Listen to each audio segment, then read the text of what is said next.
I don't know. We'll see where they get this. 33K6IP, 7C, Charlie.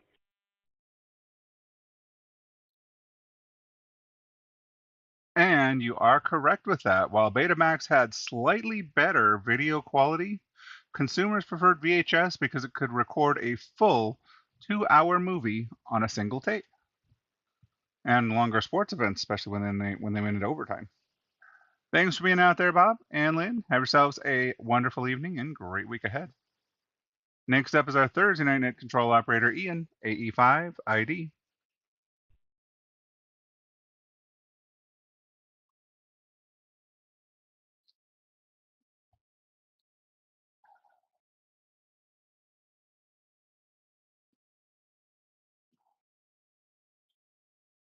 How about our Friday night duo, Russell and Linda, AF6EQ and K6LBL?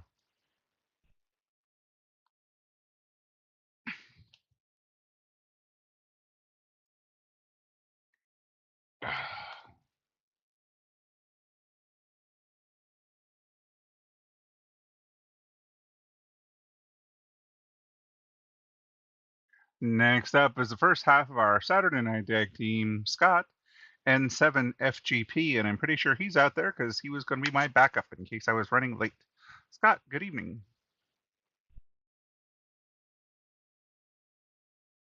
Good evening, Ryan. Yeah, I'm here. Ready for a question.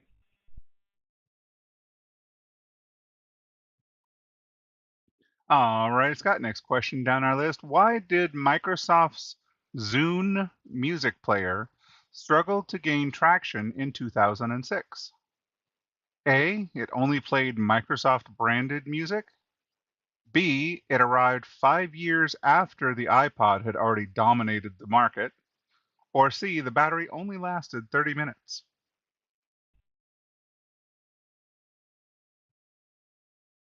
Oh, well, let's go with B on that. Thanks for doing the net tonight in 7FGP.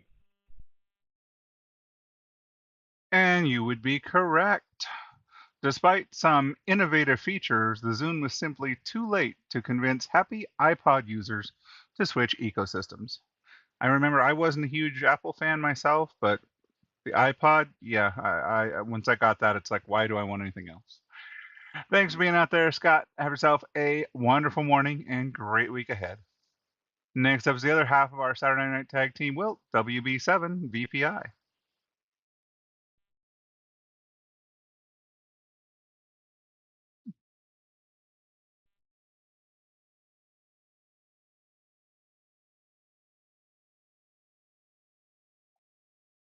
Nothing heard from Wilt. This is Ryan, K1BLU, your Sunday night net control operator.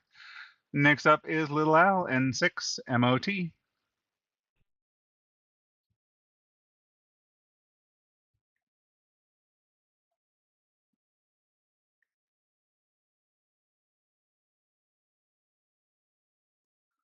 And how about former net controller Alex, W7, following that money?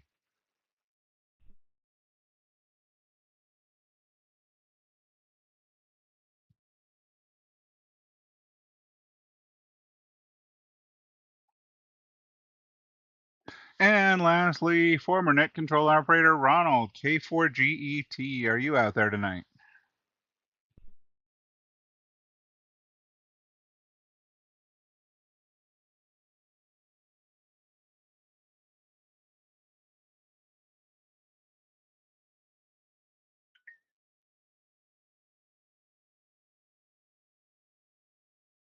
Alrighty, nothing heard.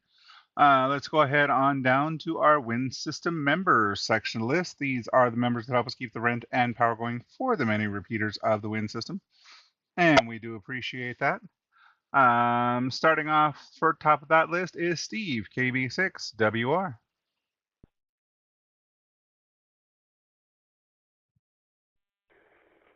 Good evening, Ryan. Everyone else out there. Steve in Bakersfield. Hot Bakersfield today. Anyway, go ahead, Ryan. Alrighty, Steve. What caused the rapid demise of Crystal Pepsi in the early 1990s? A, it tasted like lemon lime soda instead of cola. B, consumers were confused by a clear drink that tasted like brown cola. Or C, it stained teeth permanently.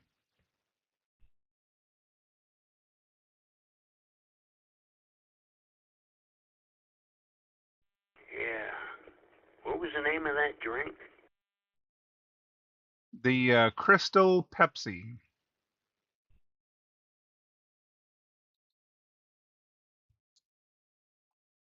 Well, I didn't even know it was made.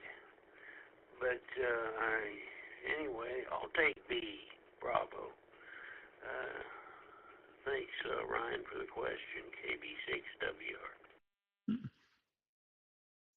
And the Bravo is correct. Consumers were confused by a clear drink that tasted like brown cola. The novelty of a transparent cola wore off very quickly when people realized their brains expected a dark beverage. Seems kind of weird to me, but I've never been a Pepsi person. Anyways, thanks for being out there, Steve. We appreciate it. Have yourself a wonderful evening and a great week ahead. Next up is Larry and Stephanie, KN6JLX and KN6JLW. Hey Ryan, it's Larry, KN6JLX, along with Stephanie, KN6JLW. Go ahead with our question. Alrighty. Why did the Amazon Fire phone flop immediately after its launch in 2014? A, it had a high price and a gimmicky 3D interface.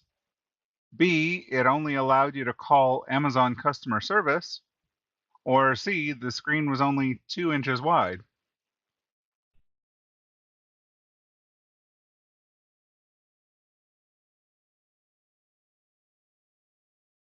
Okay, Ryan, we don't know, but I think we're going to go with Alpha. Thanks for doing the net and have a good week.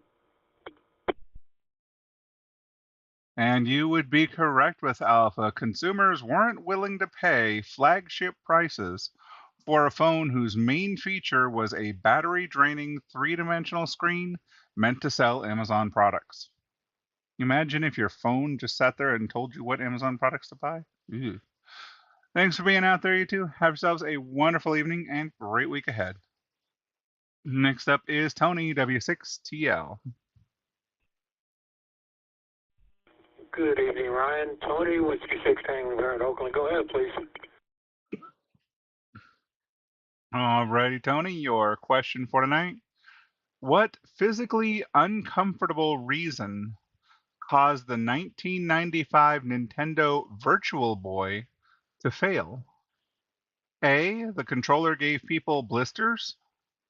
B, the 3D red and black display caused severe eye strain and headaches. Or C, the headset weighed 5 pounds.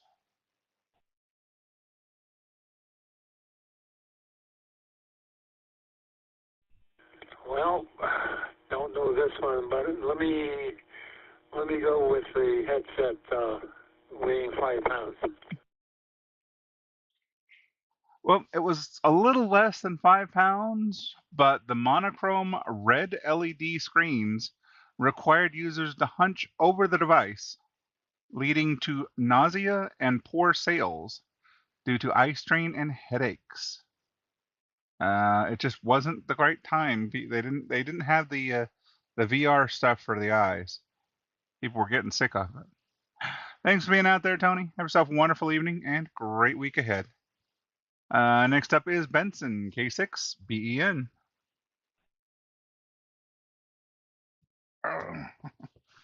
Good evening, Ryan. This is Benson, K6B in Hollister, California.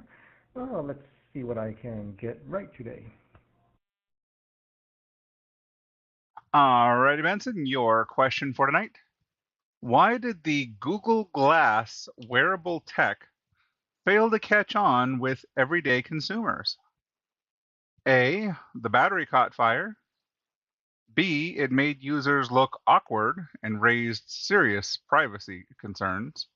Or C, it was entirely in black and white.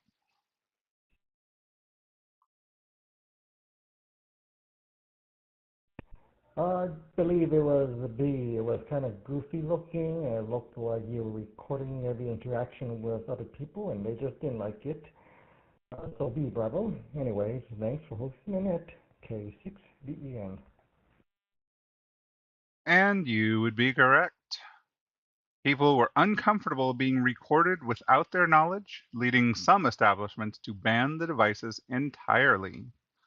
And yet Ray-Ban has a bunch of them now that are Apple eyeglasses that are doing the same thing, and they're okay with it. It's amazing how people are.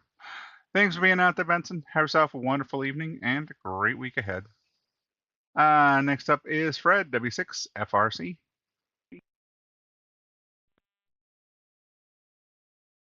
And the net, this is Fred, W6FRC, ready for my question. Alrighty, Fred, your question for tonight. What embarrassing revelation killed the $400 Juicero Smart Juicer? A, the machine was just a blender in disguise. B, users could squeeze the juice packets by hand faster than the machine. Or C, the juice packets contained only flavored water.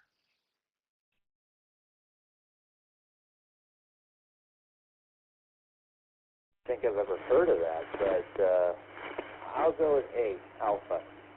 73 swallows, back to you, Ryan. 66 Foxtrot Romeo Charlie. Well, actually, users could squeeze the juice packets by hand faster than the machine. Investors and consumers realized this expensive Wi-Fi connected press was completely unnecessary to extract the pre-processed juice. It was basically a Wi-Fi connected machine that you had to load special juice packets in, and why pay $400 for it?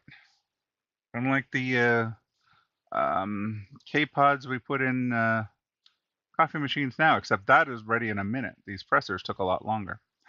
Anyways, thanks for being out there, Fred. Have yourself a wonderful evening and a great week ahead. Next up is Alan, KI6HNO. Good evening, Alan. Here's Kiss at HNO. Go ahead.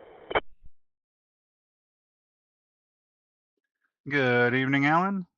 Why is the Atari 2600 game, E.T. the Extraterrestrial, considered one of the worst flops in gaming history? A, the cartridge melted inside the console.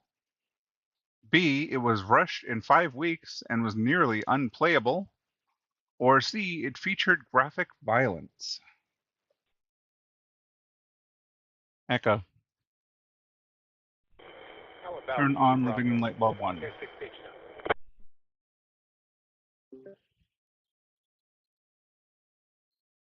And you would be correct with B, Bravo. The game was so confusing and poorly received that Atari notoriously buried millions of unsold copies in a New Mexico landfill. That's what you get for putting it together too fast. Thanks for being out there, Alan. Have yourself a wonderful evening and great week ahead. Next up is Alex, KN6ZKU. Echo, turn on living room light bulb 2.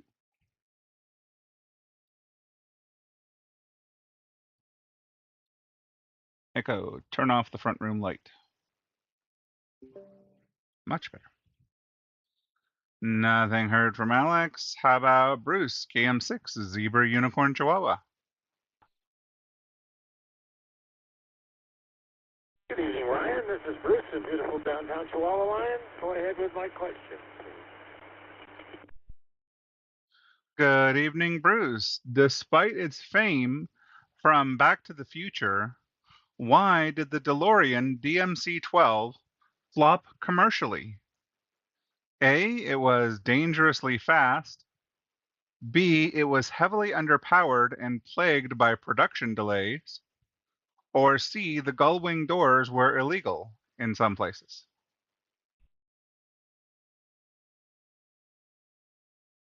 With B Bravo tonight, Ryan. KM6VUC. Thank you for doing the net. Yes, sir, you would be correct. The heavy stainless steel body paired with a weak engine made for a sports car that looked futuristic but drove sluggishly.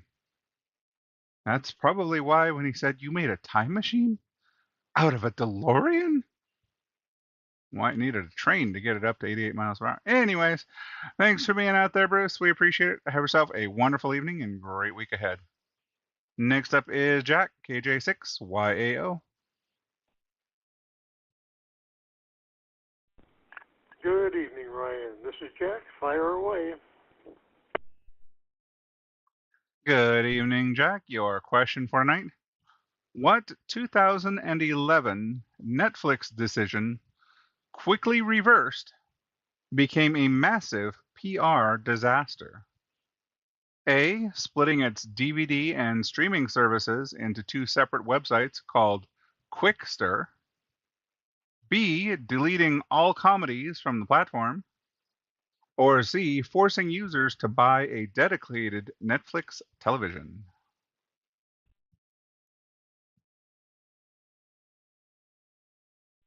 I really don't know, but I'll go with C. This is KJ6YAO. Back to you, Ryan. Well, they reversed it so quick, all three of those are possibilities. But it was actually A. Splitting its DVD and streaming services into two separate websites called Quickster. Customers were outraged that they would have to pay for two subscriptions and manage two different queues between watching online and getting the DVDs. Thanks for being out there, Jack. Have yourself a wonderful evening and great week ahead. Next up is Bud, KI6JIP. This is Bud, KI6JIP. Go ahead.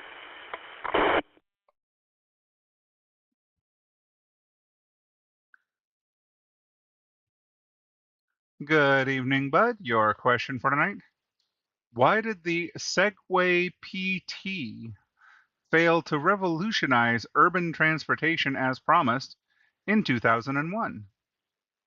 A. It was too expensive and impractical for sidewalks or streets.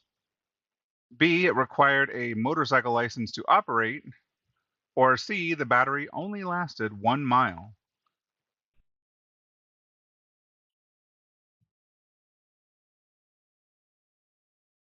Charlie on that. Charlie.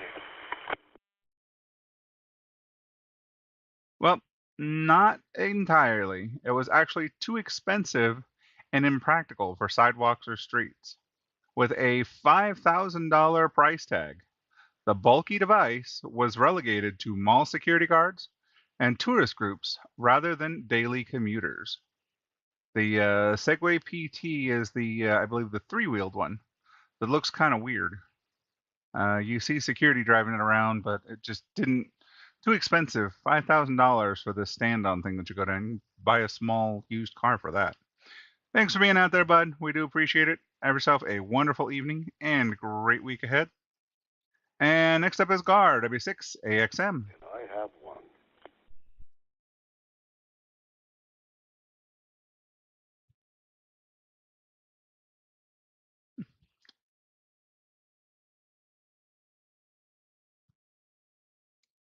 Try this again. Gar, W6AXM. Yeah, this is W6AXM. I have one of those things. It's in the garage. It's fully charged. It will work, but I don't use it anymore. I don't know why. W6AXM. Go ahead with your question.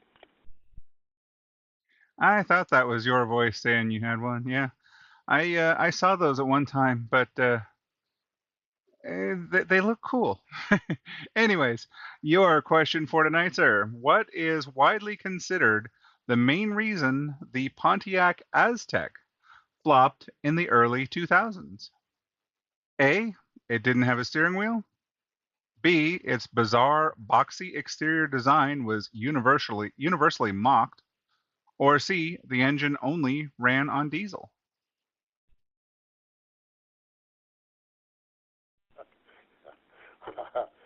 I'll go with Bravo. W6AXM. You remember that car, don't you? You are correct. Despite having useful camping features, The Aztec is consistently ranked as one of the ugliest cars ever manufactured. And yet I remember seeing a computer meme of somebody putting a Pontiac Aztec and a Prius together and coming up with a Cybertruck. Damn, that fit too well. Anyways, all right, this is Ryan, K1BLU, your Sunday Night Net Control Operator. Next on our list is Chris, VE3RWJ.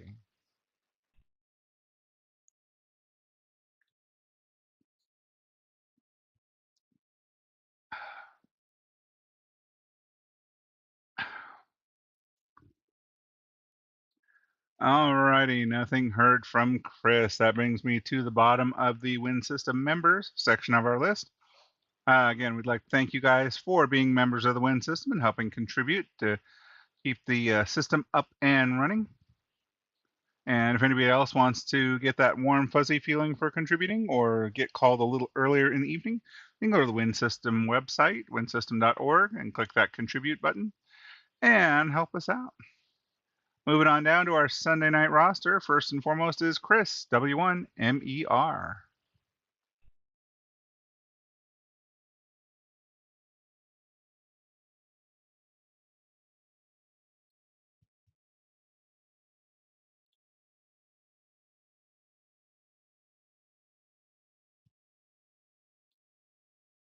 No, Chris. How about Mike?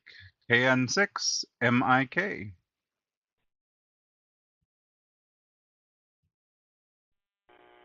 Good evening, Ryan. Always a pleasure. K6MIK, Mike here in San Diego. Fire away, brother. Good evening, Mike. Your question for tonight. Why was the Windows Vista operating system widely rejected by PC users in 2007?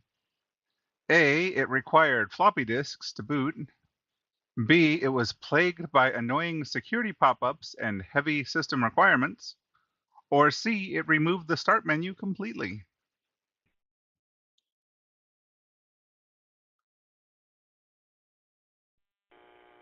Let's go with B for Bravo, Ryan. Always a pleasure. K6MIK, back to you.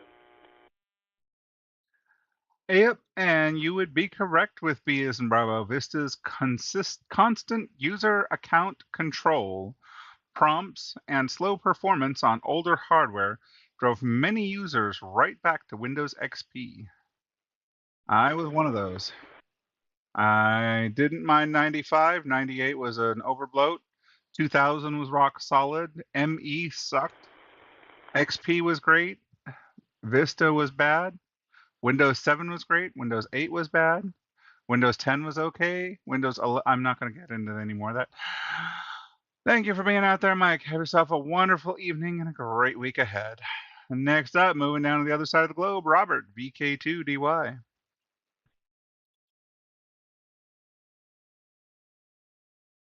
Good afternoon. This is Robert, VK2DY. Go ahead with my question, please. Alrighty, Robert. Why did McDonald's Arch Deluxe Burger fail in 1996?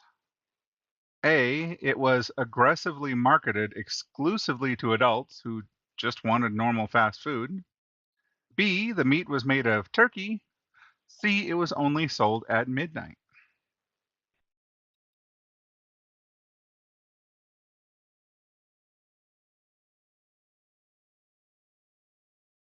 Could you repeat those answers, please? VK2D. Not a problem. A. It was aggressively marketed exclusively to adults who just wanted normal fast food. B. The meat was made of turkey. Or C. It was only sold at midnight.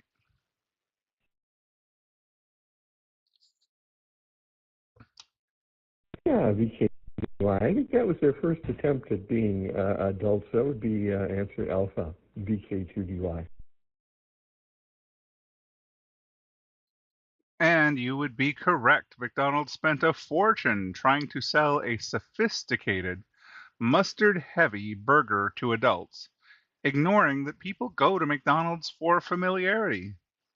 They're not going to want something new just because it's been marketed. They want just the regular burger. I'm fine with a McDouble. Thanks for being out there, Robert. Have yourself a wonderful evening, wonderful afternoon, and a great week ahead. Next up is Richard, NW7OR. Greetings, Ryan, and Insomniacs everywhere. What's up, Doc? All righty, Richard, your question for tonight. What was the critical flaw of the McDonald's McDLT burger? That's McDavid Larry Tom burger. A, it used a massive styrofoam container that was an environmental nightmare. B, the lettuce was hot and the burger was cold. Or C, it took 20 minutes to assemble.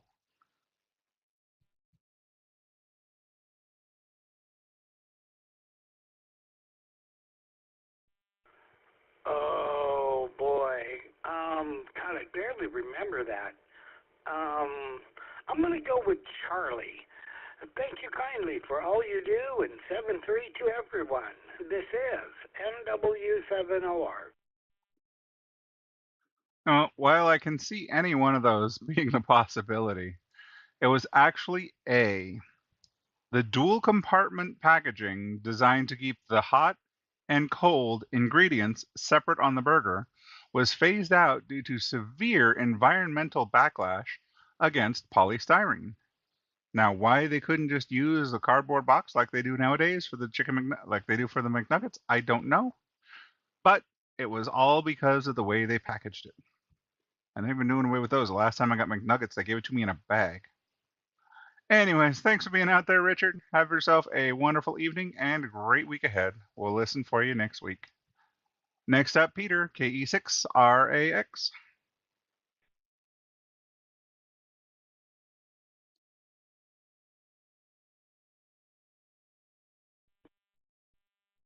RAX is here.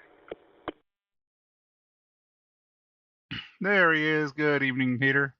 Your question for tonight. Why were Frito-Lay's Wow potato chips a massive market failure in the late 1990s? A. They tasted like cardboard. B. The fat substitute oleestra caused embarrassing digestive issues. Or C. They were priced at $10 a bag.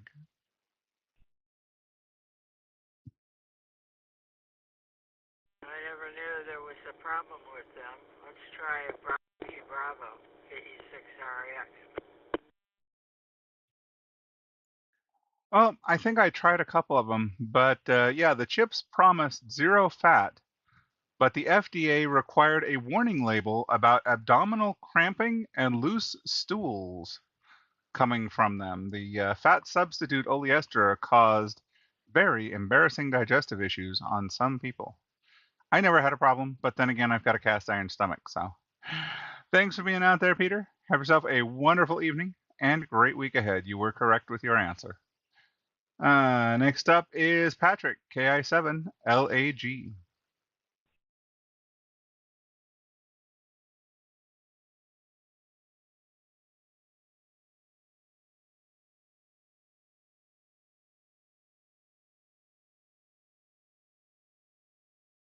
Nothing heard from Patrick. This is Ryan, K1BLU, your Sunday night net control operator. Next on our list is Scott, KJ7DTX.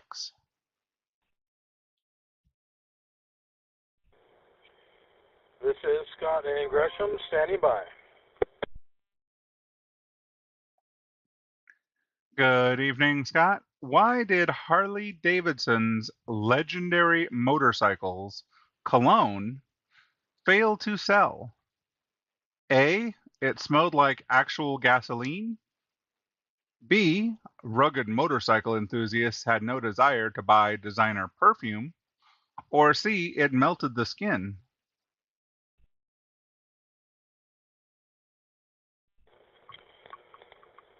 Well, thank you, Ryan, for running the net tonight. Those are all good answers, I think. I'm going to guess Alpha. Have a good day, KJ7DTX. You know, they all look like good answers to me too, and I would be in the same boat of which one. But apparently it was B. The brand overextended itself, alienating its core demographic by offering a product that clashed entirely with the biker image. How many hardcore bikers are going to sit there and put on their cologne? They just didn't want it, and so that's kind of why it failed. And enthusiasts had no desire to buy designer perfume. And if you're not a Harley Davidson person, why would you want to buy Harley Davidson perfume? You know?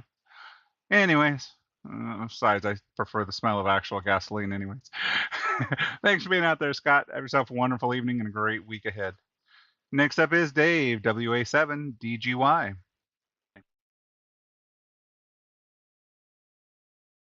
This is WA7DGY, Dave in Phoenix. Go ahead with my question. Alrighty, Dave. What was the main issue with Cosmopolitan Magazine's foray into the yogurt business? A. Readers were totally confused by a magazine selling dairy products. B. The yogurt was dyed hot pink. Or C. It cost $15 per cup.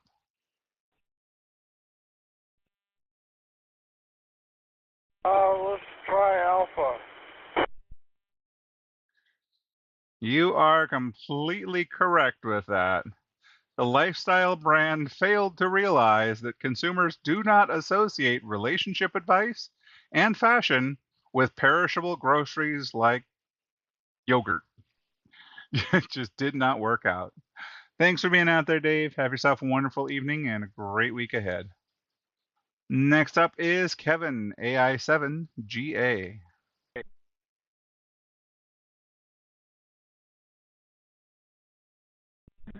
Good evening, Ryan. Thanks for doing the net tonight. I'm looking forward to my question.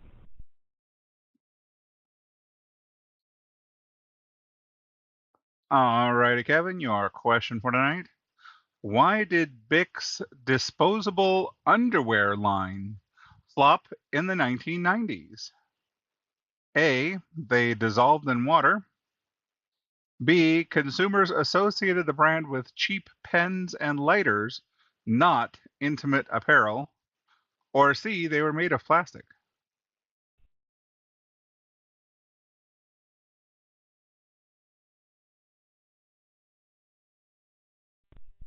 I've never heard nor even thought of such a thing, but I'm going to go with Bravo. Thanks again. Back to net, AI7GA. Exactly. You are correct. While Bic is great at making disposable plastic goods, people do the line at wearing them. I am not going to wear Bic underwear, thank you. And neither am I. Have a great evening, Kevin. Great morning. And we will catch you next week, same time. Next up is Susan, AI7SE.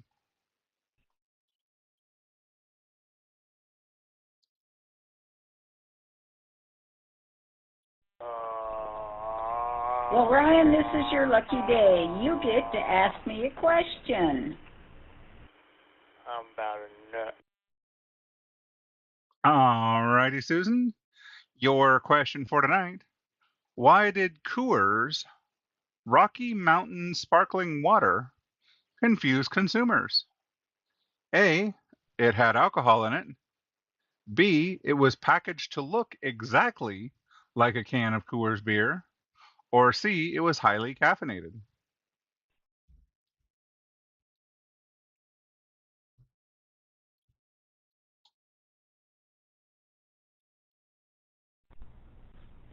Well, I'm going to go with B. AI7SE 73 to all. And you would be correct. People buying water, because it was Rocky Mountain Sparkling Water, didn't want to look like they were drinking beer at work, and beer drinkers were disappointed to open a can of water. I can't see driving a car get pulled over by a cop because you got a can of Coors, Rocky Mountain Sparkling Water. But it's not alcohol, officer. Yeah, that wouldn't go over well. I could just be people drunk enough, though, that they'd open a can and this don't taste like alcohol. Oh, well, I'll drink it anyways. Thanks for being out there, Susan. Have yourself a wonderful morning and a great week ahead. Next on our list is Shadasatwa, KN6 TTG.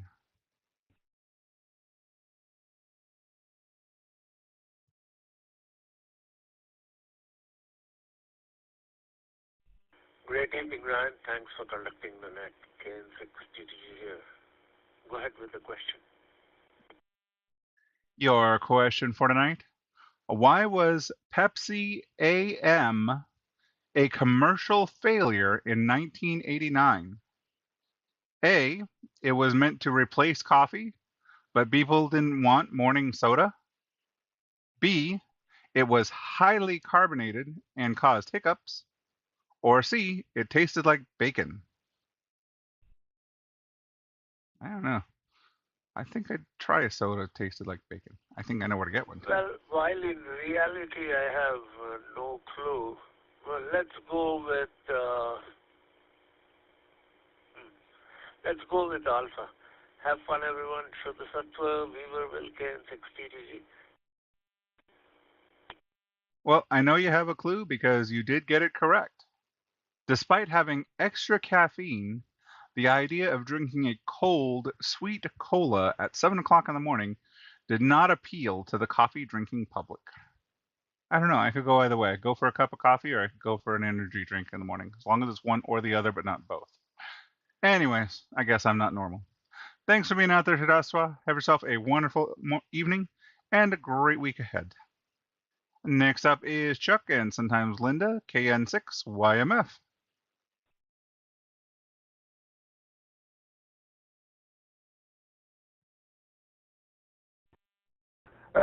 Greetings, Ryan. This is Chuck, KN6YMF here in St. George. What do you have for us tonight? She's sitting here. All righty, hooray, we got both of you tonight. Your question for tonight: why did Heinz Easy Squirt colored ketchup eventually get discontinued? A, it was toxic.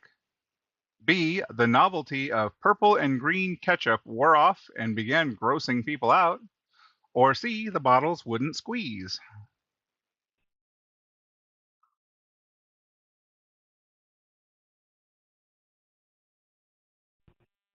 Well, after a bit of discussion, I think we're going to go with the B for tonight. Hey, thanks for doing the net tonight. Appreciate it. 73s, everybody. This is KN6YMF. Back to you, my friend. Yep, and you guys would be correct with that. While initially a huge hit with the kids, the unappetizing colors eventually lost their appeal and sales plummeted. Sorry, I'm not interested in purple or green ketchup. If I'm squirting something purple or green on my food, it's going in the trash. Thanks for being out there, Chuck and Linda. We do appreciate it. Have yourselves a wonderful evening and a great week ahead. This is Ryan, K1BLU, your Sunday Night Net Control Operator. Next on our list is Phil, K6. Pack my suitcase.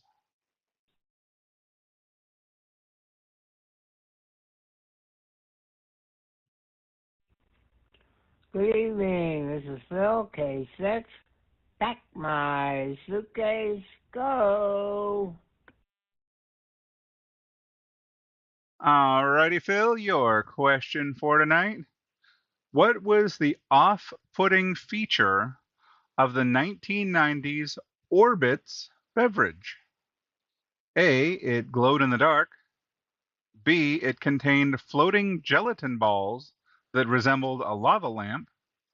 Or C, it was served boiling hot.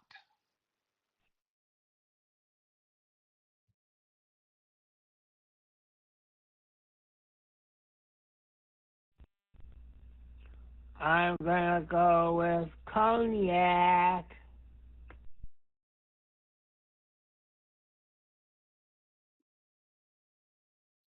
Well, boiling hot may have actually been a plus for it. The aesthetic was undeniably cool about the Orbitz beverage, but the chunky texture of the suspended gel spheres made it difficult to drink because it contained floating gelatin balls that resembled a lava lamp. And yet people nowadays will drink boba and get away with it. I will never understand that one.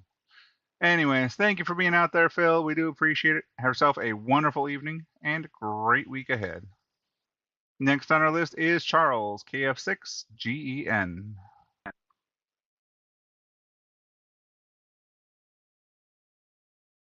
Everybody on the net, this is Charles KF6. Call 2nd November. Ready for my question. Good evening, Charles.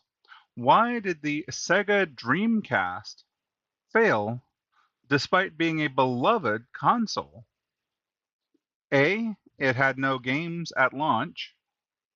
B. Consumers held off to buy the upcoming PS2 with a built-in DVD player. Or C. The controllers were wired to the console.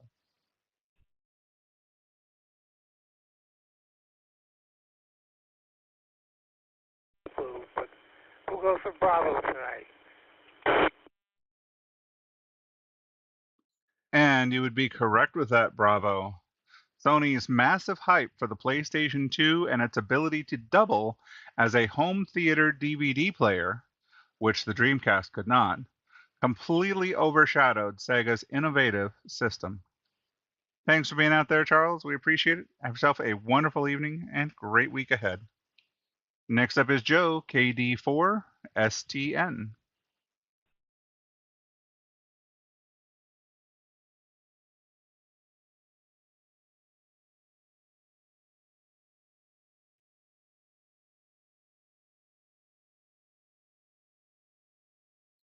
Nothing heard. How about David, K7AWX?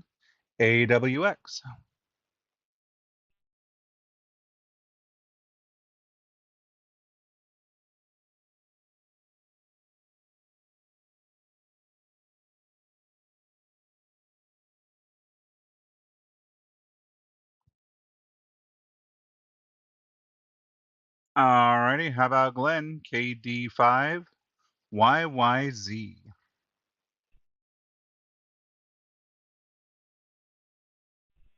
Hello, Ryan. This is KD5YYZ, Glenn in Las Vegas, and I'm ready for the question. Alrighty, Glenn, your question for tonight. What major marketing mistake doomed the Nintendo Wii U? A. It was painted bright pink. B. The confusing name made consumers think it was just a tablet add-on for the original Wii. Or C. It only supported single-player games.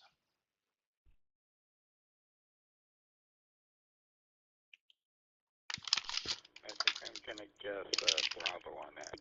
Thanks for doing the net, KD5YYZ. Back to you.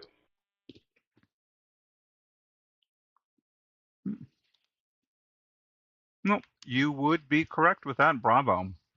Parents and casual gamers didn't understand it was an entirely new, expensive console generation. I know when I first saw it, I was like, ooh, a new attachment for the Wii. And then when I looked at it, I was like, oh, that's way too expensive. Thanks for being out there, Glenn. Have yourself a wonderful evening and a great week ahead. Next up is Mike, KB6, Downhill Racer.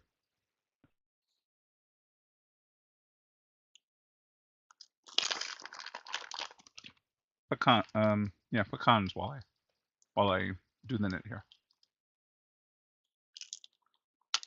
Oh, come on, Mike's always there. Where's Downhill Racer? Let me try this again. Mike, KB6, Downhill Racer.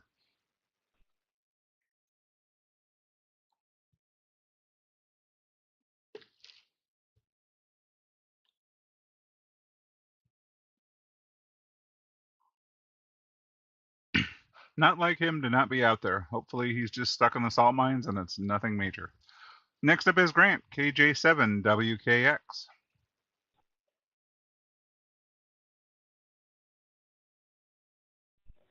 Good evening. This is Grant, KJ7WKX. I'm ready for a question. All righty, Grant. What was the primary design flaw of the Nokia N-Gage gaming phone? A. You had to hold the side of the phone to your face to make a call. B. The screen was a touch screen that didn't work. Or C. It didn't have a battery.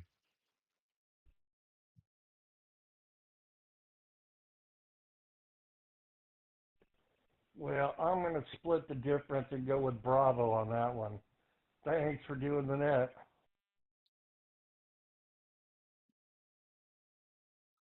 Well, actually, if I remember that one correctly, it could have been any of them. But it was actually A. Its awkward taco shape for making calls and the need to remove the battery just to change games made it a laughingstock of the gaming industry. Thanks for being out there, Grant. Have yourself a wonderful evening and great week ahead. Next on our list is Kevin, K6, King James Version.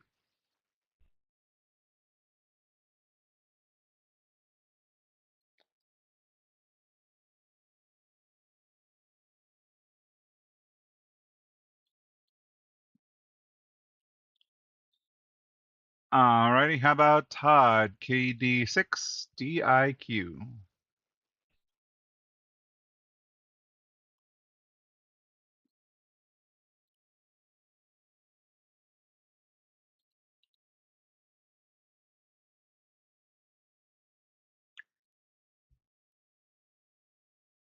Next up is John, KO6, FCY.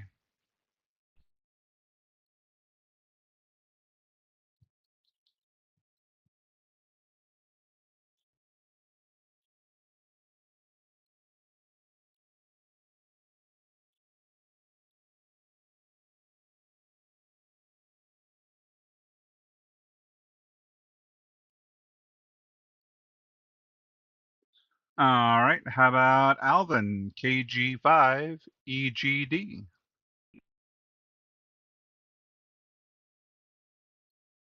Yes, this is Alvin, KG5, EGD. Ready for my question.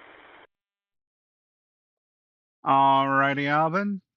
Why did the Ouya, O-U-Y-A, a massively successful Kickstarter console, fail at retail? A, it was priced at $500. B, it was basically playing low-quality mobile games on a TV screen. Or C, it didn't have HDMI.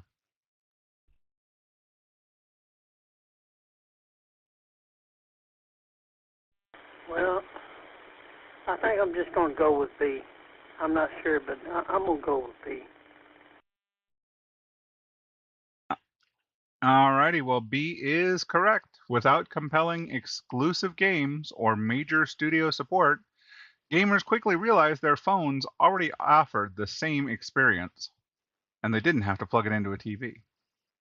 Thanks for being out there, Alvin. Have yourself a wonderful morning and a great week ahead. This is Ryan, K1BLU, your Sunday Night Net Control operator. Next on our list is Santos, KJ7, ETU.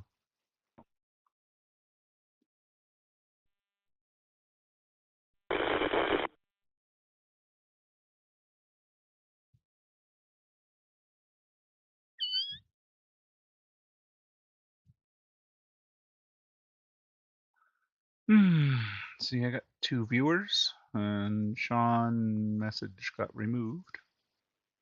Okay, back to the net. All right, nothing from Santos. How about Arenza, KK4, red, yellow, green?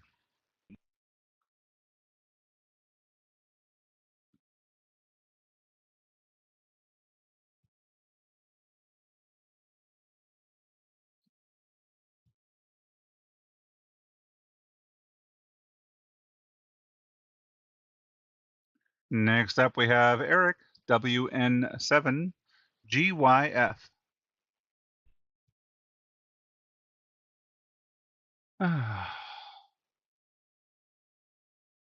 Give him time just in case the idea or something, but More time I give, the longer it takes in between. Nothing heard from Eric. How about Riley, N6 ATP?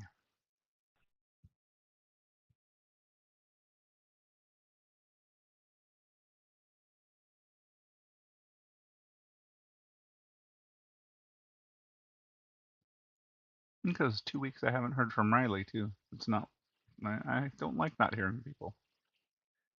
Nothing heard. How about Dave, KF8 EXA? I like to at least make sure they're okay. Talk to them once a week. Check the radio. This is a Kilo Foxtrot 8 Echo X-ray Alpha. And ready for my question.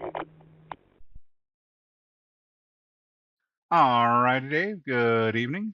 Your question for tonight.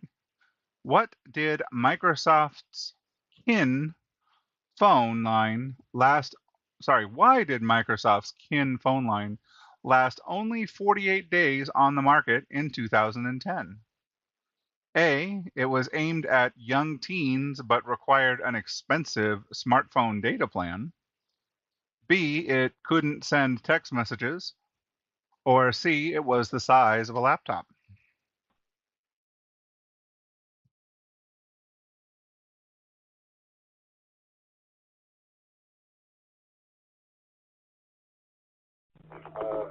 There's a whole good potential answer there. I don't remember that phone line. So I'm going to go with A, Alpha. I think it was just maybe just too pricey for it to take off. And at the time, they're basically ahead of its time. Let's see if that works out for me. A, Alpha. Thanks for doing that, Ryan. 732 and all the Insomniacs out there. Back to you, Ryan. And you are correct. The target demographic, the kids, couldn't afford the monthly carrier fees for a phone that didn't even support an app store. Well, it's for teens. What do you expect? Thank you for being out there, Dave. Have yourself a wonderful morning and great week ahead. You were correct with Alpha. Next on our list is Ed, K06 MMN.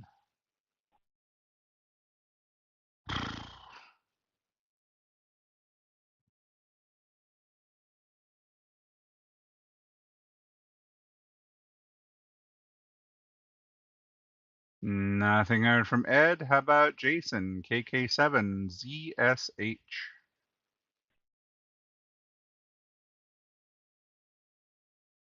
Good evening, everyone. I hope everyone's having a good night with all the Insomniacs out there. Go ahead, Ryan. I'm ready for my question. All right, Jason, your question for tonight. Why is the HP touchpad infamous in tablet history? A, it was discontinued just 49 days after launch and Fire sold for $99. B, the screen was only black and white. Or C, it weighed 10 pounds.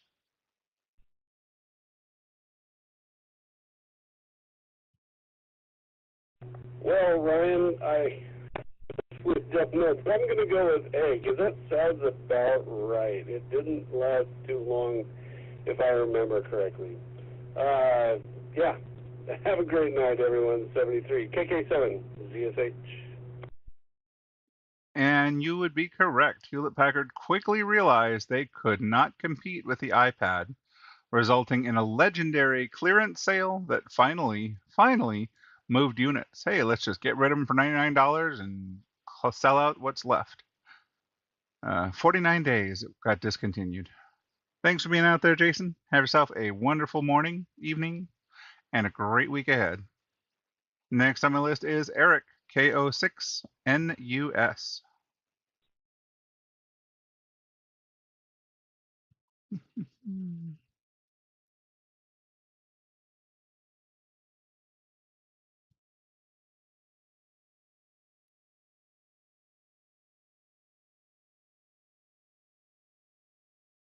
Nothing heard. How about Soné, VA7 SCJ?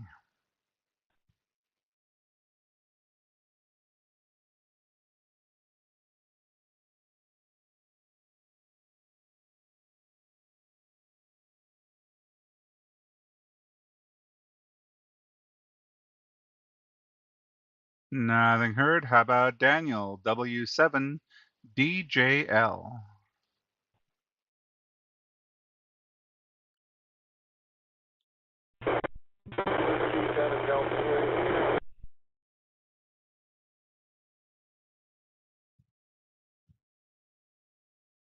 Alrighty, Daniel, I got you in there, but you're barely hitting the repeater and have a lot of static noise signal loss.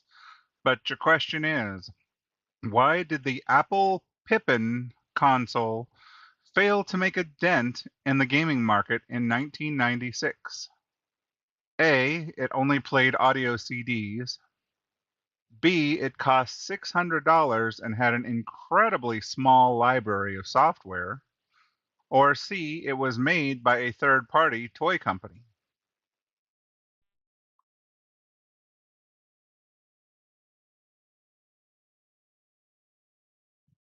Let me go with Bravo.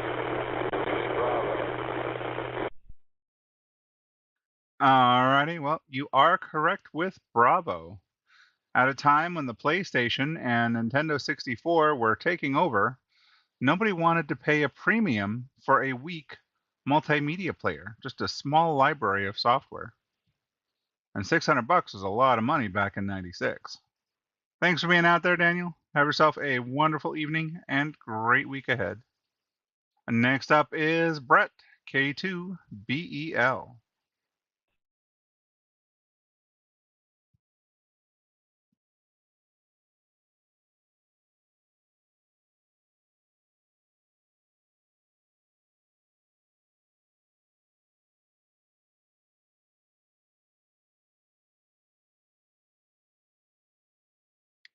Not too many more to go.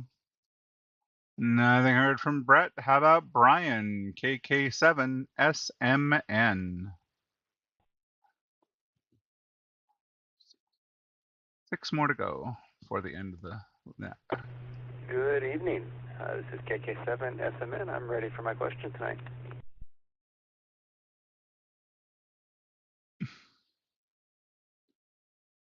Alrighty, Brian.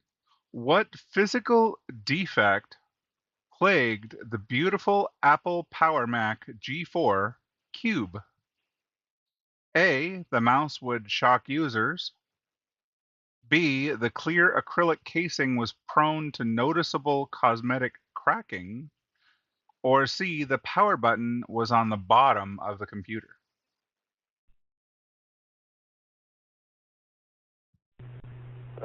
One. I'm going to have to go with C, probably. The power button on the bottom. KK7SMN. Well, I wouldn't put it past Apple to do stuff like that. They had some pretty interesting stuff. It was actually B, the clear acrylic casing was prone to noticeable cosmetic cracking. The machine was an expensive design marvel, but manufacturing issues caused mold lines that look like deep cracks in the plastic shell. Interesting. Mac Apple users are a lot about appearance. Thanks for being out there, Brian. We appreciate it. Have yourself a wonderful evening and great week ahead. Next up is Gerardo, KJ5BLV.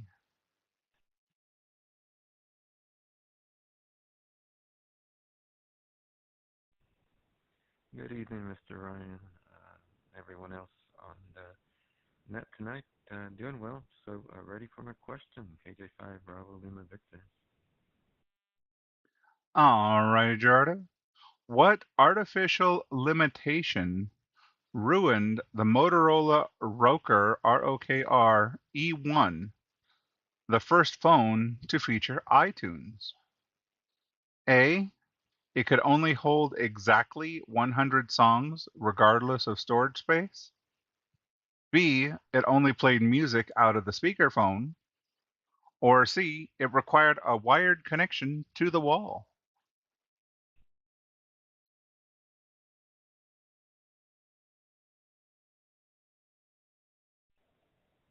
Oh, that's a hard one. I don't remember that one. I'm gonna see Charlie. Everyone have a great evening, good morning, and a great week. 73. Well, not entirely. It was actually A alpha. It could only hold exactly 100 songs, regardless of storage space. And it wasn't Motorola's fault either. Apple severely restricted the phone's capacity to ensure it wouldn't cannibalize sales of their precious iPod. Sure, Motorola will let you play our iTunes, but you can only put 100 songs regardless of how much space you have. It's kind of poor production, but the iPod was a big deal. Thanks for being out there, Gerardo. We appreciate it. Have yourself a wonderful evening, wonderful morning, and a great week ahead. This is Ryan, K1BLU, your Sunday Night Net Control Operator. Next up is Bruce, N7MXT. 4 more, including Bruce. We're almost done, except for Leighton Nest. See, 5, 4, 3, 2, 1. Nope, nothing heard from Bruce. Alrighty, nothing heard from Bruce. So next up is Gabriel, K06NNU.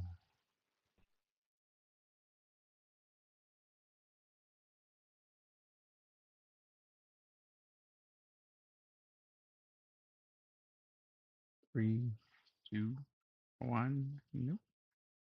Nothing heard from Gabriel. How about Terry, K7ATD?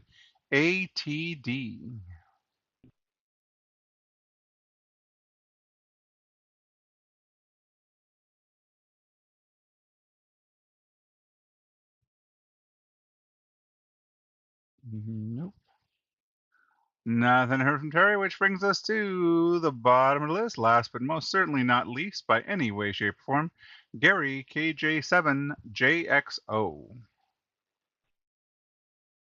ahead and turn that off, because that's basically the same as what the website has on it. Still no chats. Still nothing from Gary.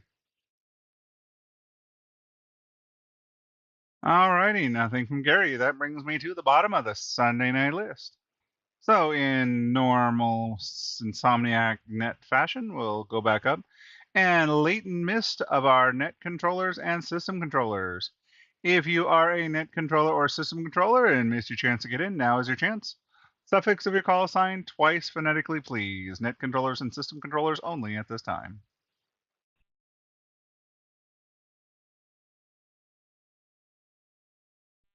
Golf, Echo Tango.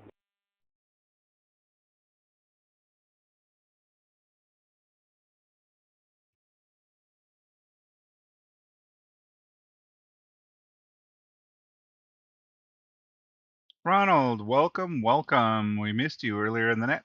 I did call you because you're on my list now. Great to hear you back on the air, by the way. Absolutely wonderful. Are you ready for your question tonight?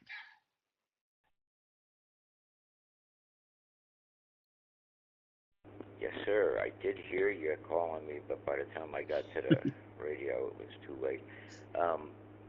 You did say past and present net controllers, right? I'm ready. Yes, sir. My book, once a net controller, always a net controller. When you're in the crew, you're in the crew. Past and present. Your question for tonight, sir. What was the 2012 Google Nexus Q media player a commercial failure? Why was it a commercial failure? A, it was a $300 streaming orb that only played YouTube and Google Music. B, it rolled off tables easily and broke. Or C, it had no volume control.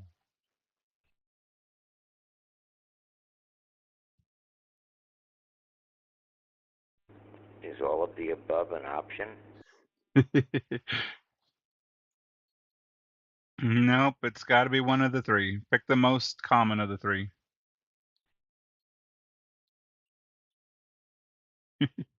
I would say B. And thanks for doing the net, K4G. Well, it was heavy and rolled, but the most common would actually be A. It was a $300 streaming orb that only played YouTube and Google Music. The heavy bowling ball shaped device was severely overpriced for a gadget that couldn't even play Netflix or Spotify. Thanks for being out there, Ronald. We appreciate it. Have yourself a wonderful morning and week ahead. And we look forward to checking you in there next Sunday night. Have a great one. Thank you. Moving on down to Wind System members. Late and Mist, if you are a current member of the Wind System and didn't get your chance to check in previously, now is your chance.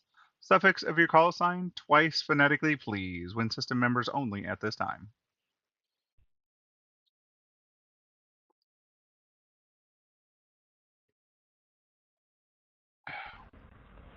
Lima, Yankee, India. Lima, Yankee, India. He checks in whenever he feels like it. I guess whenever he's around.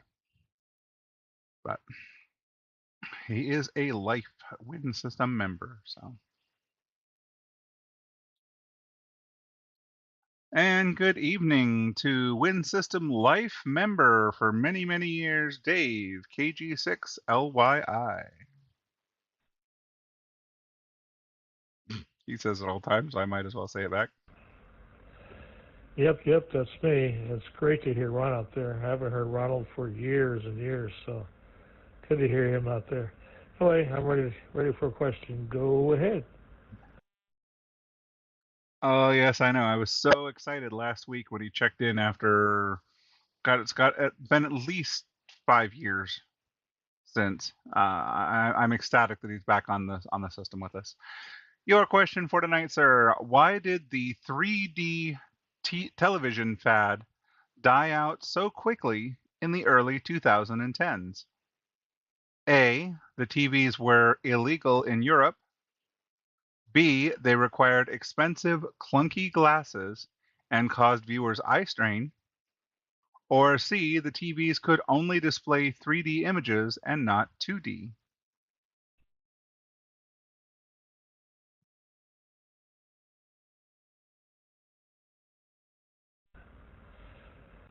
I used to watch one of those TVs at a friend's house, but I don't remember I think it's going to be B. B as in Bravo. The glasses weren't that clunky.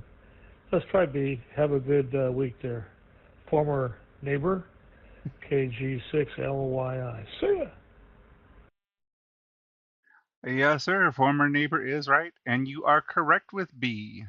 Consumers hated having to wear darkened glasses in their living rooms for a gimmick that lacked a steady stream of good content. The rear projection television right behind my desk is a 3D TV, and I have 2 pair of those active glasses that I have to charge every time I actually want to watch a 3D something or other. It's a pain in the rear end, and I completely understand why they don't sell more of them. Thanks for being out there, Dave. Fly safely, because I know you're up in the air more than you're on the ground. And have a good one, sir. Thank you for being out there. Alrighty, folks, let's go ahead and open up to the regular Sunday night list. If I normally call you on Sunday night, and for whatever chance you couldn't get to your radio, you just left the salt mines, whatever the case may be, now is your chance. Suffix of your call sign twice phonetically. My call sign is K1BLU. So I would say Bravo Lima Uniform, Bravo Lima Uniform. If you are on my roster, suffix of your call sign twice phonetically, please. By putting it that way. November Uniform Sierra. November Uniform Sierra. And putting my call sign out there, that's also me IDing on the air, which I have to do Quebec. Delta India Quebec. every 10 to 15 minutes. I try and do it on the 10s, and sometimes I'll miss and I'll do it like 15 minutes and then another 15 minutes to get back on the 10s. But at least I've ID'd, and it's now 23:20. So, all right. Alrighty, I got 2 that go around. First one, I believe, was Eric, KO6NUS.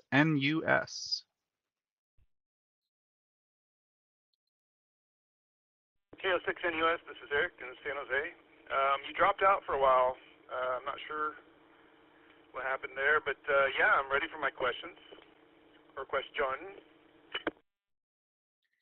Alrighty, yeah, it was quiet for a while here. I noticed I was still keying up the system, but I wonder if it was an internet issue with your site. Anyways, your question for tonight, Eric. Why did Toshiba's HD DVD format lose the high-definition movie war? A, the discs were the size of vinyl records. B, Warner Brothers exclusively backed Blu-ray, causing the domino effect.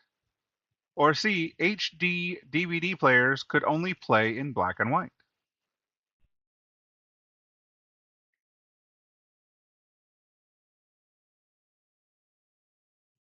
Yeah, you dropped out on the last one, but I don't know.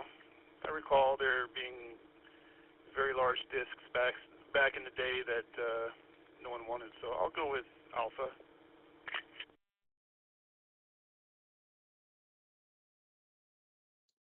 All right. Well, there were large discs. Those were actually laser discs back before the DVD fad came about. But the Toshiba's HD DVD was kind of like the Betamax, while Sony's Blu-ray, which was exclusively backed by Warner Brothers, or Warner Brothers exclusively only released their stuff on Blu-ray, basically took over. That was the VHS. The battle ended swiftly when major Hollywood studios and retail giants all defected to Sony's higher capacity Blu-ray format. Let's see, DVDs are 4.7.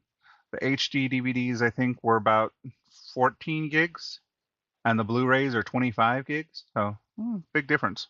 A lot more than the old 700 megabyte CDs we used to deal with.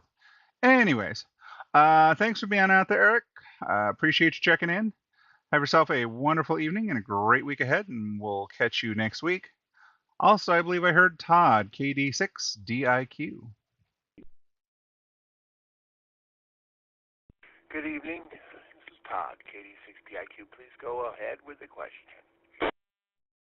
All right, Todd.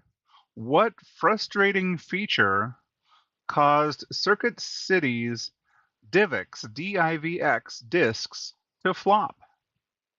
A, the discs would physically melt in the player. B, you had to pay to unlock the movie again after a 48-hour viewing window. Or C, they only played the first half of a movie.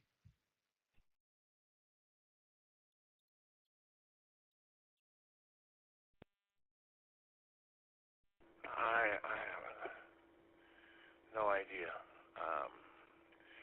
Can you tell me what the A was again, please? A was the discs would physically melt in the player. All right, I'll go with B. KD6DIQ, wishing you a great evening, sir. Thank you for running on that. And you would be correct with B. You had to pay to unlock the movie again after a 48-hour viewing window. Consumers despise the confusing digital rights management and the idea of buying a disposable disc that they couldn't own forever. And look at how many people do streaming services now. Thanks for being out there, Todd. Have yourself a wonderful evening and great week ahead. Alrighty, folks, that's what I had from that go around. Let's go ahead and open it up to anybody, anywhere. Anybody, anywhere wishing to, listening to tonight's net, wishing to check in, please come now with the suffix of your call sign twice phonetically. Anybody, anywhere, suffix of your call sign twice phonetically. I can take about 6 or 7 of you. Let's see what we got. Romeo Whiskey Juliet.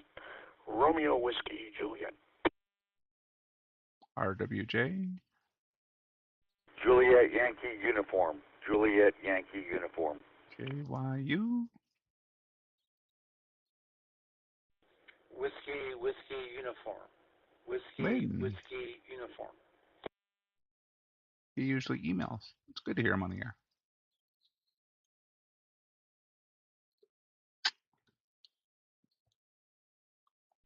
Papa Tango Whiskey. Papa Tango Whiskey.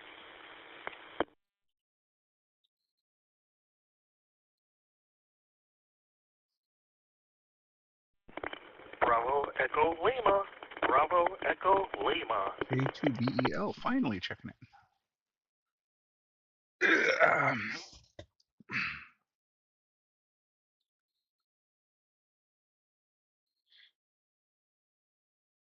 There, my mouse go? Alrighty, got about 5 of you that go around, so let's go ahead and get those 5 checked in. First one, I believe, is Chris, VE3RWJ. Yes, thanks for doing this, and it's kind of fascinating remembering all the old product failures. I wonder if Neil Young's Pomo player is on there somewhere. Ready for my question. I don't know, but if I haven't gotten to it by the end of the net, ask me and I can look up the remaining questions that I haven't been through. Your question for tonight, sir, why did the Laserdisc format never achieve mainstream success over VHS? A, you couldn't record home movies on them, and they had to be flipped over midway. B, they required a specialized laser pointer to operate. Or C, they only played silent films. For those That who would do be remember those, that is Alpha. A. Yes, sir, you are correct. Despite superior audio and video quality, the heavy 12-inch discs were expensive and lacked the convenient recording capabilities of tape. And it was kind of a pain flipping them over halfway through, at least on the longer ones. Thanks for being out there, Chris. We appreciate it. Have yourself a wonderful, let's see, Ontario, Canada. So you're in the morning time. Wonderful morning and great week ahead. Next on my list is Kelly, KJ5JYU, I believe.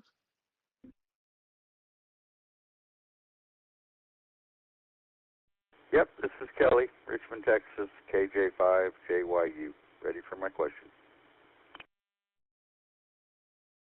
Alrighty, your question for tonight. What was the fatal flaw of the Nintendo Power Glove? A, it only fit on the right hand. B, its imprecise motion controls made most games frustratingly unplayable. Or C, it required the user to stand up.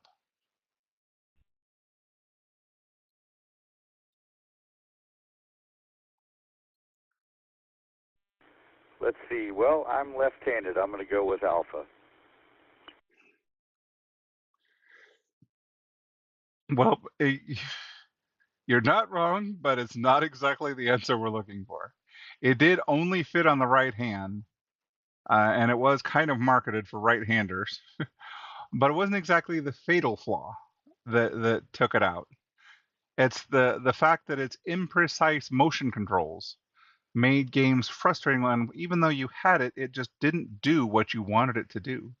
Promoted heavily in the movie The Wizard, the glove looked futuristic, but failed to deliver the smooth VR control that it promised. It's funny, I remember it in the movie Johnny Mnemonic. God, was it funny in there. No, Johnny Mnemonic or, what was that other one? 80s cheese. I'll remember it later.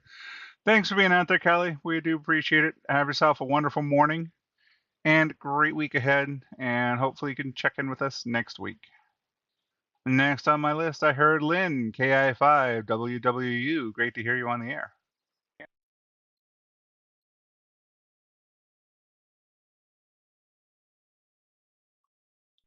Good evening, Lynn in Houston, KI5WW. Ready for my question, please? All righty, Lynn. Besides the question, I am also going to add you back to the radio list because I've got you on email only. So it's great to hear you back on the air 2 weeks in a row here. Why was the Sega 32X considered a major misstep for the company in 1994? A, it was an expensive add-on released right before the superior Sega Saturn console. B, it required 10 AA batteries to run. Or C, it only played Genesis games in slow motion.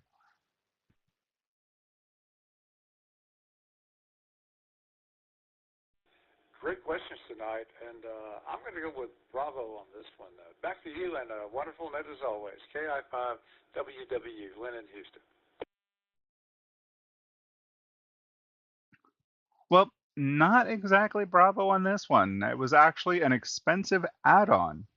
The 32X add-on released on the Sega CD right before the superior Sega Saturn came out. It fragmented Sega's user base, and consumers felt betrayed when the company abandoned it entirely just months after launch for their Saturn console. Thanks for being out there, Lynn. We appreciate it. Have yourself a great morning and a great week ahead. Next on my list is not found in the roster, Papa Tango Whiskey. Can I get your full call sign, name, and location, please? Papa Tango Whiskey.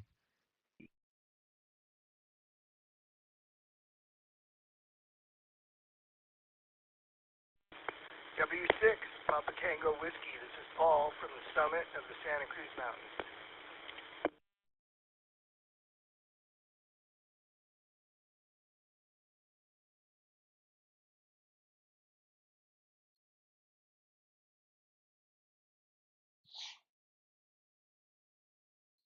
Alrighty, Paul. Got you down there.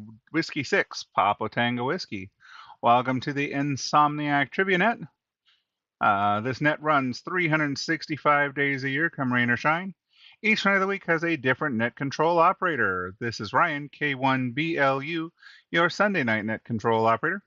Each night of the week also has a different user list that we go by. Most nights of the week are 3 questions with 3 possible answers, but Sunday night, being the little redheaded stepchild we are, likes to ask live trivia. You get 1 question per person each night. Your question for tonight, sir. Why did the Tiger R-Zone handheld gaming system fail? A. It projected a harsh red LCD image directly into one eye, causing strain. B. It required users to yell into a microphone. Or C. The games were entirely text-based.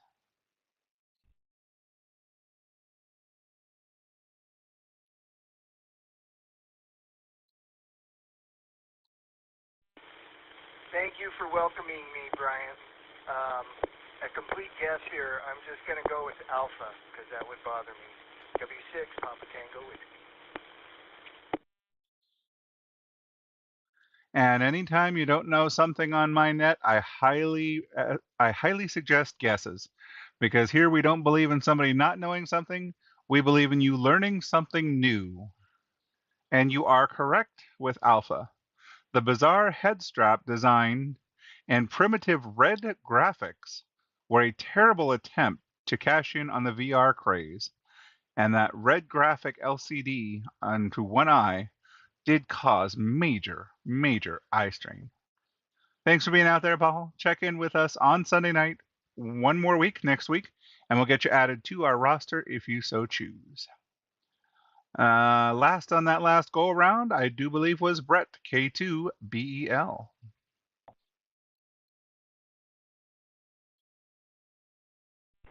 This is Brett, K2BEL Mobile, ready for my question. Alrighty, Brett. Well, mobile safely while you answer your question.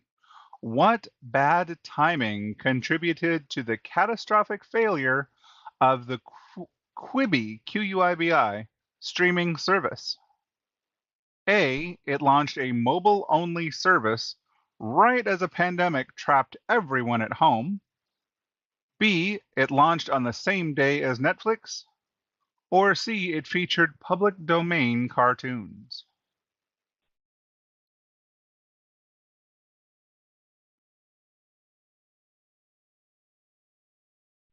I have no idea. No, I'm gonna go with B, Bravo, and here's a addition. So going back like 3 questions about the Sega 32X. So if you know anything about that whole thing, let's just say that I still own my Sega Tower of Power. If you don't know what that is, I will answer that after the net. 7-3, back to net control. You are going old school on us with that Sega Tower Power, yes.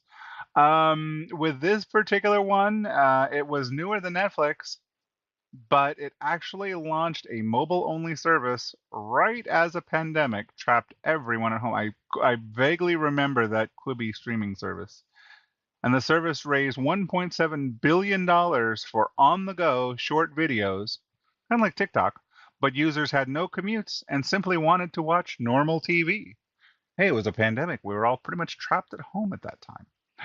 Thanks for being out there, Brett. Have yourself a wonderful evening and a great week ahead, and mobile safely out there, please. We want to make sure you get home safe. Alrighty, folks, let's go ahead and do one more go around of anybody, anywhere wishing to check into tonight's net. Suffix of your call sign twice phonetically, please. I can take about 6 or 7 of you. Anybody, anywhere wishing to check in, suffix of your call sign twice phonetically.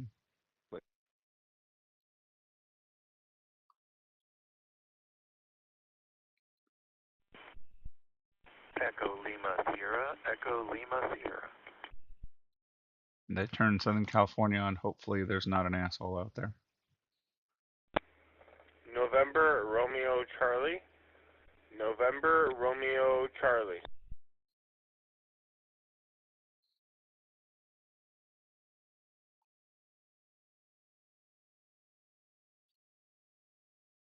Not too bad.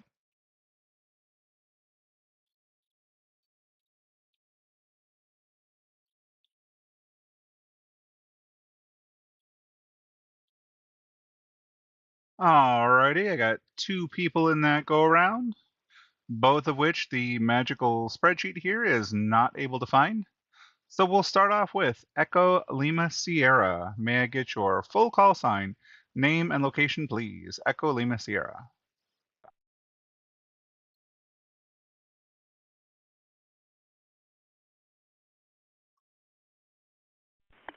This is Whiskey 3, Echo Lima Sierra, W3ELS. My name is Glenn, and I am in the city of Garden Grove, California.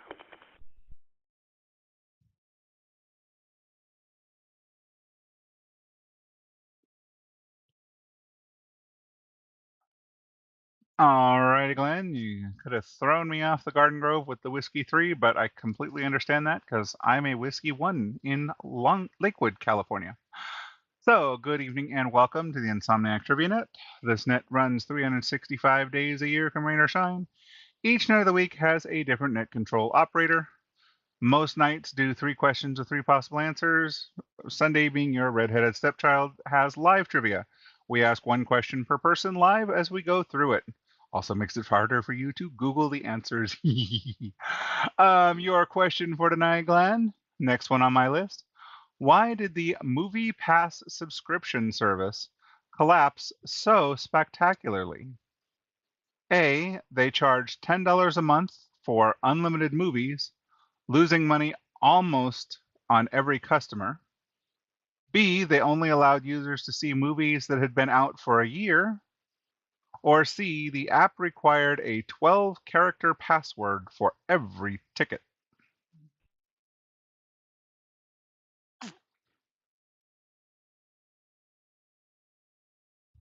I'm going to have to go with A on that, Alpha. And you would be correct with that, Alpha. The business model was mathematically unsustainable, burning through millions of dollars as users flocked to theaters. $10 a month for unlimited movies? I can understand why it collapsed so spectacularly. I would have been on that bandwagon myself. Thanks for being out there, Glenn. Check in with us next week on Sunday night. We'll get you added to the list if you so choose. Next up is another not on my list. November Romeo Charlie. Can I please get your full call sign, name, and location, please? November Romeo Charlie.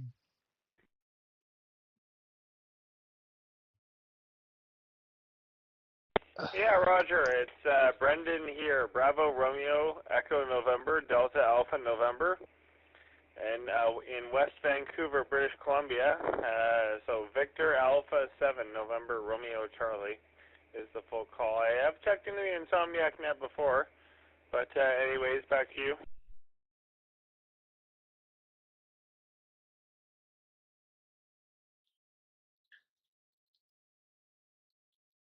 Alrighty, Brandon.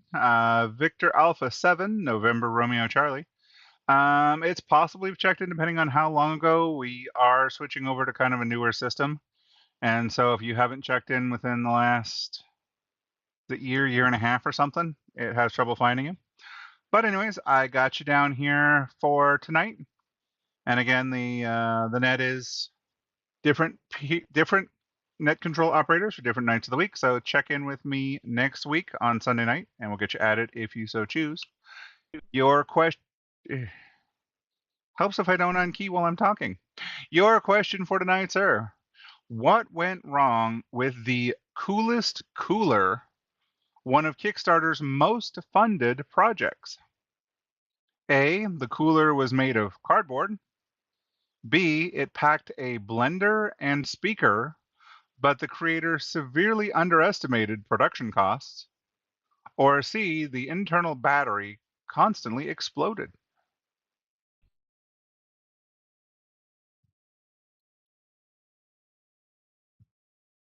Yeah, okay, sorry, did you say Pixar?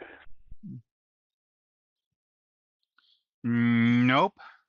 The Coolest Cooler, one of Kickstarter's. It's a place for people to get their products off the ground. Kickstarter's most funded projects.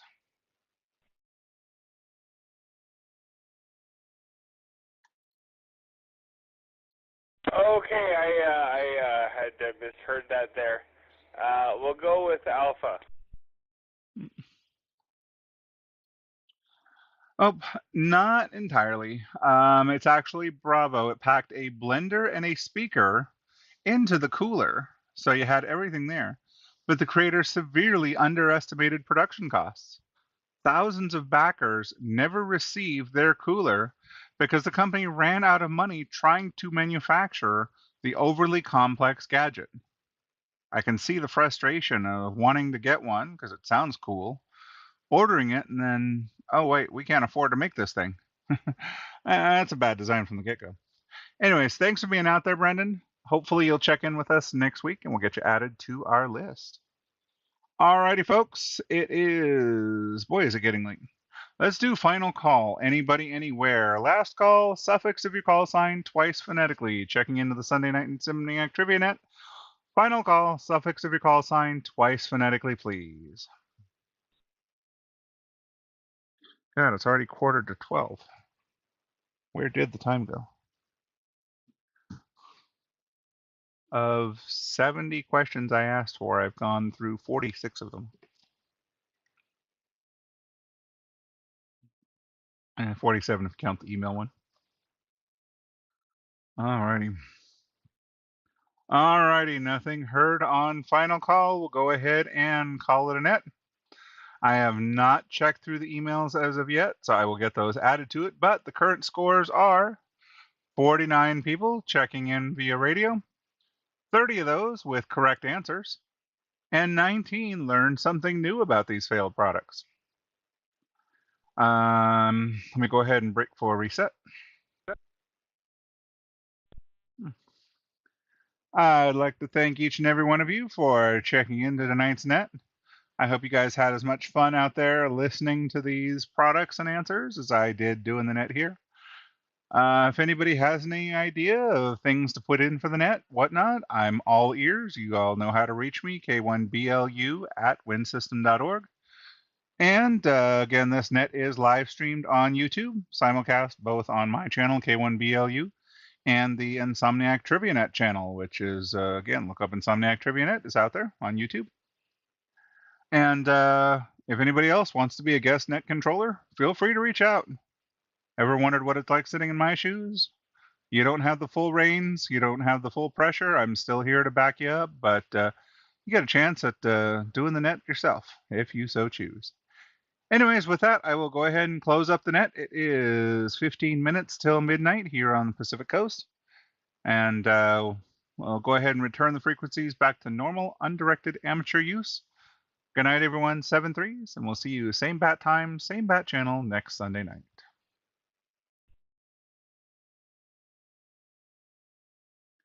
And I'll leave the live stream up while I... Hey, Ronald, are you still out there? K4GET. K4GET. It's KG6LYI. Try it for you.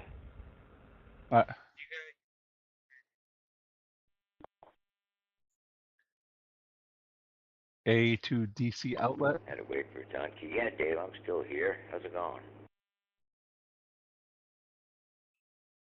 He needs a charger. Man, it's been a long time. The thing I heard, Ron, was you were moving from Florida to, I think it was Indiana or someplace, and you'd set up shop there, but you dropped off the face of the earth and thought something happened to you. So, man, what happened? I know I do. I just need to find it. Let me finish tying this up, and I'll look at it and bring it back. No, I was looking up in Tennessee for a while, but decided to stay in Florida. We just moved up to North Florida, a place called Jasper.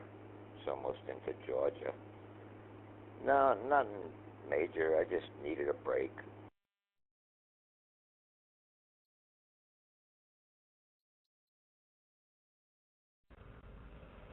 Oh, okay. I've been into flown into West Palm Beach several times down there, but south of West Palm Beach. By the way, since I talked to you last back in, it's been a long time, but I don't know if you remember, but back in 2017, I was diagnosed with a nasty cancer, stage 4, metastatic melanoma, and they had just come out the FDA with a brand new drug that's called Opdivo that saved my life. Instead of living for 4 to 6 months, here I am 8 years later, cancer-free. Saved my life.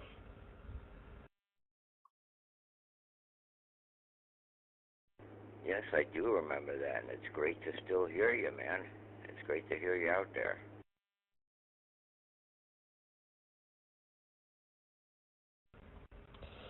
Yep, thanks, Ronald. I've actually got an unrestricted first-class medical, too, so the body's working well now. I fly a Gulfstream, a G550, which is a $53 million jet. I fly a multi-billionaire around, so he goes to West Palm Beach a lot, and, of course, all the islands around the Bahamas and Turks and Caicos and Virgin Islands and all the rest of the islands around, St. Thomas, St. Croix. A lot of fun. Anyway, I'm going to go to sleep. I'm tired. I don't usually sit to sleep. So good to hear you, Ronald. Glad you're out there.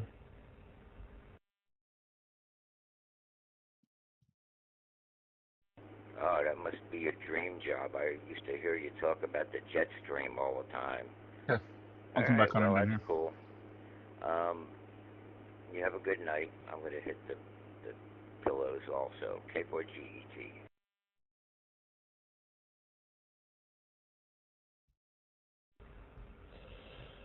Have a good week there, Ronald. We'll talk to you again, I'm sure. KG6LYI. See ya. Hey, Ronald, you still there? GETBLU.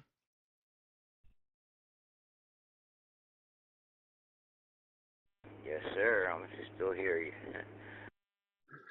Just a quick side note, if you ever want to do the net just for old time's sake, let me know. I can kind of do it through this new system and kind of be your background. So if you're like, I'm not up to it anymore, you take over, I'm still here.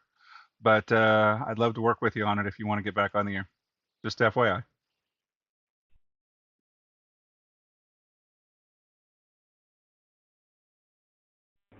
Well, I appreciate the thought. I'm going to go for now and ease back into it. I just, with the help of Steve, I got the repeater back on the air and functioning, and the 29888 node processing now. So, yeah, I'm taking it a little slow here and ease back into it. I got to get the repeater fully on the air now. I got to get an antenna up in the air. So, first things first, but maybe in time. No worries, no rush. Just wanted to put that out there. Like I say, I used to do it with Big Al. With his issues, he and I would do co-net controlling, and if ever he was too tired from it or too much on him, whatever, I'd just take over, and it's kind of fun doing co, because then you only have to do half the net. or a portion of the net. And if it's too much for you, then I'm still here. So figured I'd throw it out there. Just FYI, something keep in the back of your mind. Have a good night. You're several hours ahead of me, so I'm sure you're much more tired than I am. Good talking to you, Ronald. We'll catch you later. K1BLU, clear on yours.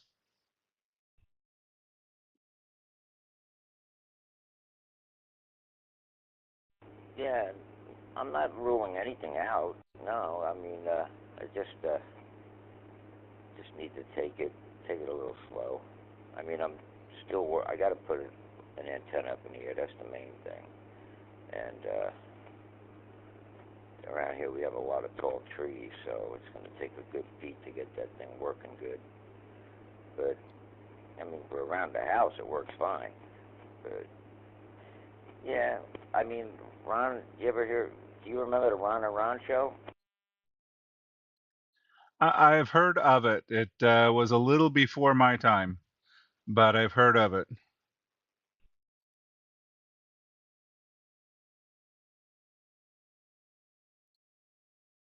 Yeah, K1BLU, Ron, and myself, we used to share the net, and sometimes we tag team, and it was fun.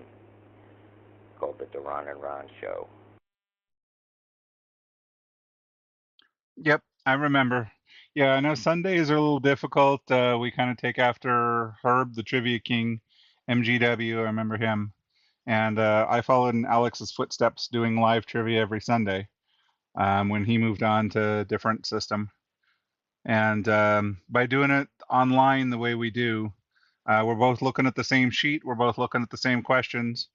And you just volley back and forth who keys up and who talks. And I usually have an audio line on the back end through chat, so I can say, you want to take it, go ahead, or you don't want to do it, I'll pass it over, and then I key up, you key up, whichever. But I've done it with my son Robert a few times. He's been going to bed early lately, but yeah, it's kind of fun having multiple people here and kind of conglomerate effort. So all right, Ronald. Well, have yourself a wonderful morning, and look forward to hearing you next week on Sunday. Have a good night. K1BLU, clear on yours. YRC. Alex, yeah, I remember that. I remember. Wow, he left the system, huh? It's well, I guess it happens. We used to do a video net. We're streaming it live video, Insomniac net for a while there. A couple of us were doing it. I'm live right now on YouTube. I've been doing it for about 4 months now. Whenever I'm doing it, I got a taste of it the last camp out, and I've been live. I'm actually still on the YouTube stream right now, every Sunday night, and through the same system that I share the questions and the list on. I can also have guest people show up on camera, and you can see both of us kind of sitting side by side doing it. So trying to get more people into ham radio, whatever I can for that.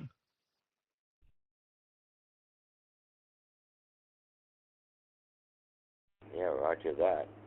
I got to check that out next week.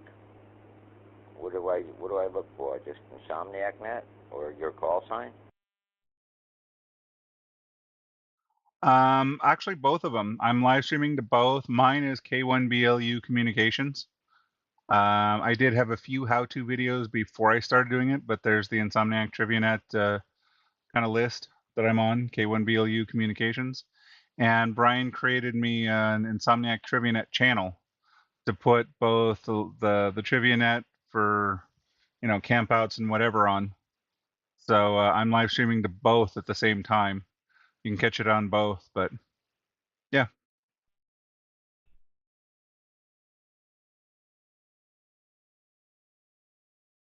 All right, that's cool. I'm gonna have to check that out. Yeah, it was an ordeal.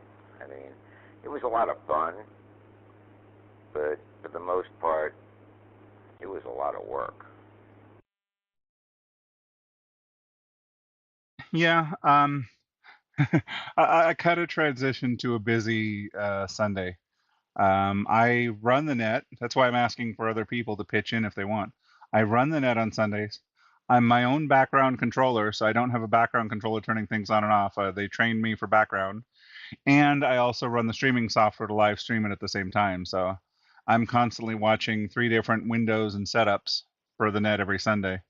But it kind of keeps me busy and keeps it fun. So, but yeah, the video stream setup isn't too difficult. I've got some applications that are just you open a website, you tell it, give it permission to your browser and your microphone, and it just feeds it right into my broadcasting software that goes right out. So I used to do live stream of business meetings, things like that, and it just they kind of died down after COVID. Everybody uses Zoom now, so still have the software, still have the knowledge. I might as well put it to use in ham radio.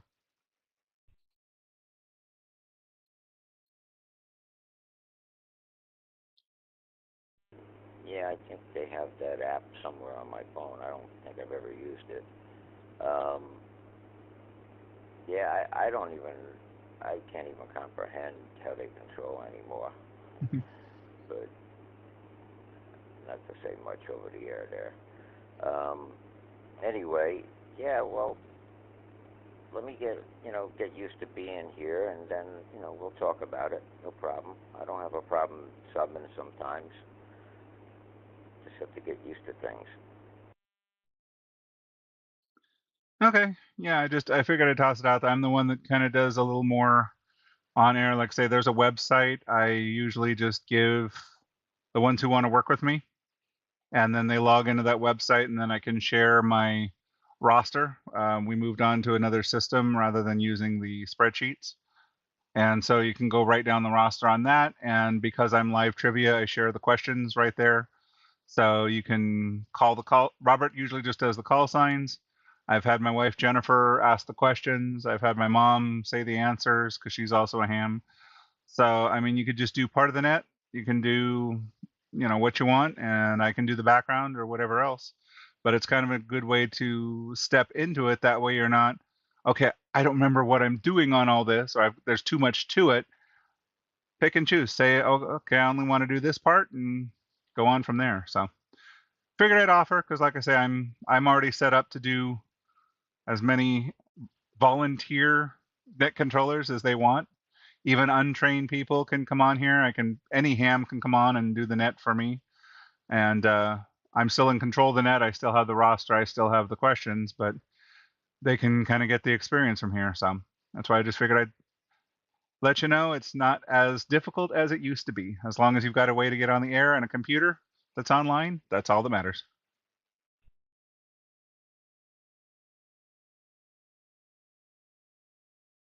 Oh my God, no kidding. I used to have the Excel spreadsheet up and another computer across the room with a big monitor working, and my cell phone was keyed up for controlling, and oh my God, it was like, yeah, it was a job. Yep. Yeah, I have one screen that runs my studio for transmitting and the YouTube. One screen that's dedicated with the call sign and the questions that I share. And then I have a third monitor attached to my computer that does all the controlling and background stuff. So, but that's just my setup. I like chaos. It's a structured chaos.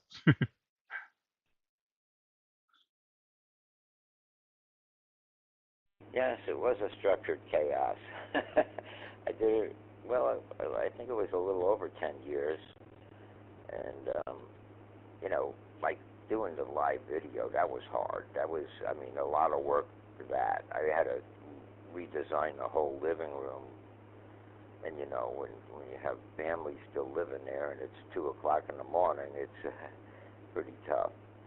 So, yeah, it was a lot of work. But it was fun. I had a lot of fun doing it. But it just got so much, I just needed a big break. But I think I'm ready to come back into it full time. The big thing was I checked to see when my license expired the other day, and it said 2030, and I said, oh, okay. Well, let me dig through some boxes and see if I can break out some nodes. And then it started from there. Oh yeah, those 10-year licenses are kind of nice. Yeah, with the setup I have, it's actually a lot easier because mine will do a virtual green screen on the background. As long as you've got some light on your face and not behind you, it'll virtually cut out everything in the background and make it look like you're just sitting there. If you get a chance to watch the videos, the beginning of this when I had the light on behind me, so every now and then you'd see the picture on the wall pop up. But it's just a virtual green screen, shows my face and a background photo, and go from there. So it's a lot easier nowadays with this stuff because it's got computers have just come so far. Anyways, I'm gonna finish grading this stuff and get the email out. It was great talking with you, Ronald, and have yourself a great morning, and we'll catch you later on. K1BLU.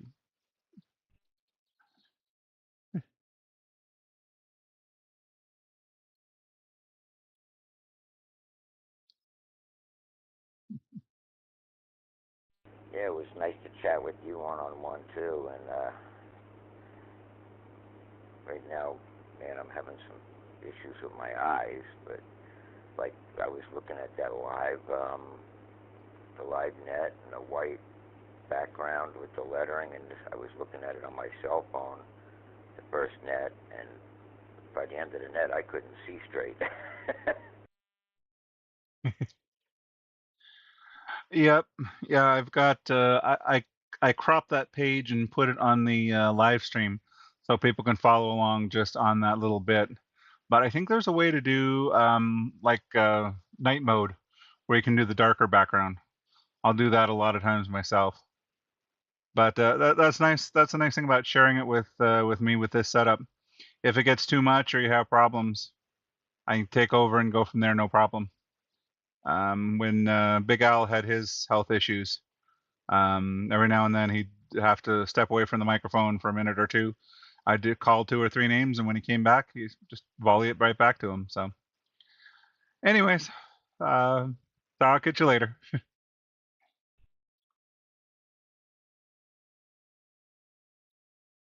Yeah, I tag teamed with Big Al for a little while too. He would call the net, and I would keep the books. All right, get out of here. You got a lot of work to do. K4GET. Thanks for doing the net. Anytime, anytime. Have a good night, Ronald. K1BLU, clear.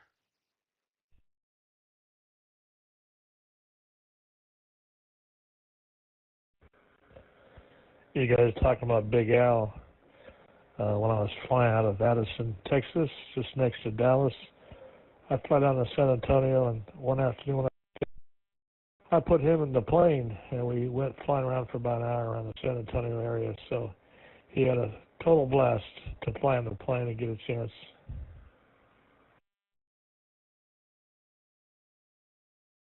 Did you guys go to Applebee's afterward?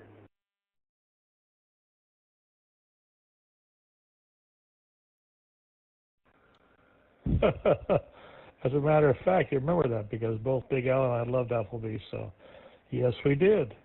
Second time that I enjoyed Big Al's company was we took a road trip for 4 days, and I picked him up at Chicago Bob's house there in Towson, Arizona. We went around the countryside, ended up way up there into Mr. N6WI, Mr. Terry's house. And we went up, Terry took us to an incredible steakhouse just north of where he lives in Bearville, Arkansas, and had a great time. So that was the last time that I saw Big Al before he passed away. He was a fun guy. We had a good time. Big Al and me and Uncle Terry.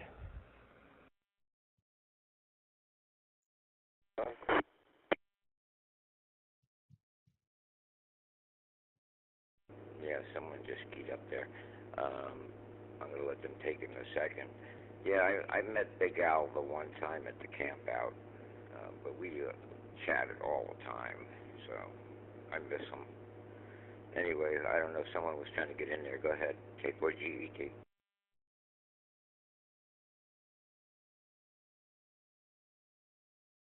C6IKI, Los Angeles.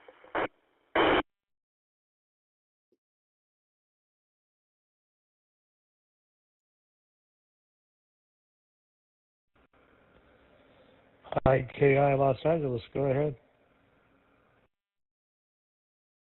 And Alan, where you guys?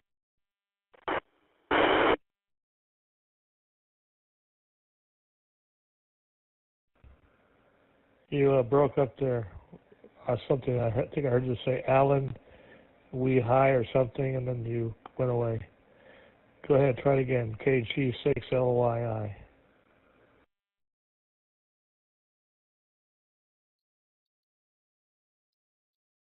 Okay, KC6IKI.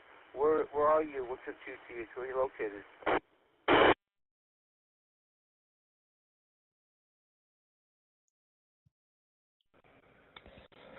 Well, at the present time, I'm here in Laredo, Texas, but I live in San Diego as my home.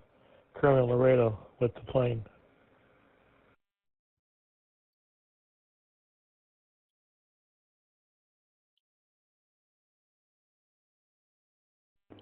I guess I'll come in. I'm in Jasper, Florida. And I'm in Lakewood, Long Beach, California, K1BLU.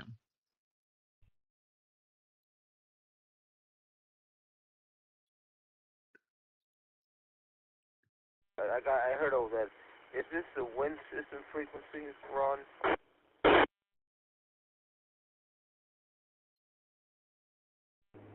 Yes, it is. And wasn't wasn't that Rubin's call sign?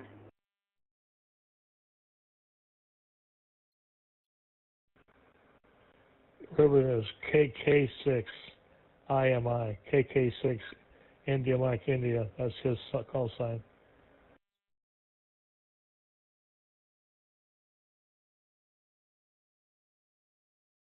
Didn't one of you guys operate wires, the wire system?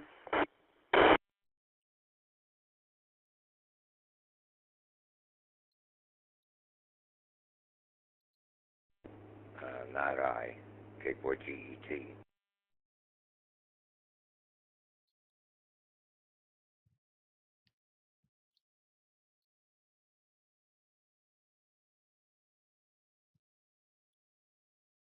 Somebody who would talk me through how to use wires.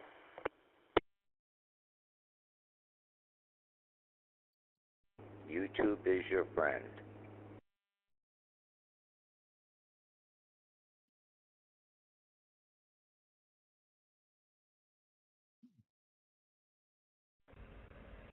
Not sure what he's talking about there, Ronald, but one last thing before I turn it off. I go back now since 2001, so 25 years the wind system. I got to learn controlling from the owner, and he taught me how to be able to control, at the time, Mount Fraser, which is north of Los Angeles. I actually could pull Mount Fraser away and do simplex. I would go on 146.52 simplex Mount Fraser, and I was able to pick way up north. I was kind of curious as to how I could get them simplex all the way from San Diego. Alrighty. So For that was those of kind of you fun. still Back in sticking those around days, on the back in concurrent probably viewers here, 2000, we're just 2004, kind of listening 2005 to when we them had chat on the net Fraser as on well, the or air. chat on the air. But I just sent out the questions and answers. By the time I got everything done, there's Yeah, 58 wires check-ins is I total. believe it's a Yaesu So thing, and it was that's like not one a of the bad first thing for a Sunday night. digital modes out there. Go ahead and I'm probably wrong close about this that. I know. up, I'm pretty and the sure it net was Yaesu. on the Yeah, online. you can find anything you want to know on YouTube. You can fix a car, fly an airplane, right, Dave? I don't know. You could do almost anything by Into the watching archive now. YouTube Public, videos. good. At Log least out of before that. AI came in. And let's see here.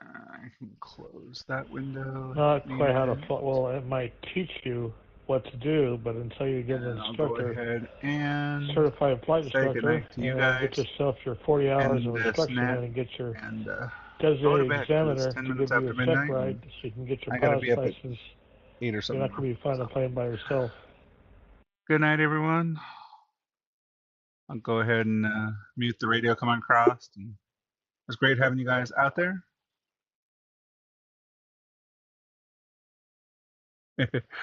Sean, you mean it wasn't a tablet add-on there? Now it's showing me that from the question on the, I think it was the Wii U, the tablet add-on.